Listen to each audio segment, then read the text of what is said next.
Fem un salt ara cap al Solsonès, a Clariana de Cardener, concretament, on hi ha un búnquer de la Guerra Civil que va ser construït per defensar la població dels bombardejos franquistes l'any 38. Ara, 80 anys més tard, el seu ús és ben diferent.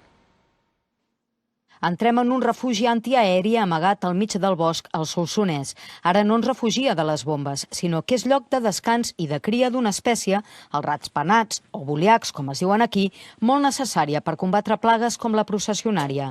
Han tancat un dels laterals del refugi perquè no hi entrin humans, només aquests mamífers voladors que hi troben un raconet tranquil per descansar, criar i establir colònies. Habitats subterranis n'hi ha molt poques al voltant de Solsona. Aquests animals normalment utilitzen golfes, pallers. Un lloc com aquest va ben buscat. Podeu veure alguns tipus de forats al sostre, en el qual aquelles espècies de ratpenats que necessiten forats més petits, fisurícoles, puguin entrar dintre. Solsona va ser bombardejada per les tropes franquistes el juny del 38 i aquell mateix estiu es va començar a construir aquest refugi antiaeri.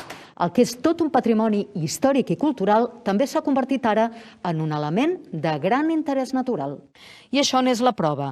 És un ratpenat de ferradura, una de les 4 espècies que de moment ja s'han establert al búnquer, però n'hi esperen més. Més població, però també més espècies de boliacs. I com més n'hi hagi, més depredadors naturals contra plagues ben empipadores. Al costat d'una urbanització poden ajudar moltíssim a controlar les papallones de la processionària del Pi, les papallones del boix, per exemple, que estan ja afectant el municipi, o els més petits, per exemple, a ajudar amb el tema del control del mosquit tigre. A tocar del refugi hi ha un bosc on han posat caixes niu que també s'han anat omplint, no sols amb ratpenats, també amb ocells insectívors com la mallarenga. En total, unes 120 caixes al Solsonès i al Berguedà, comarques molt afectades per la processionària. El que jugues és que l'ecosistema sigui molt més ric, amb més biodiversitat i, per tant, que augmentis també la resiliència d'aquests boscos. Núria Bacardí, TV3, Clariana de Cardener.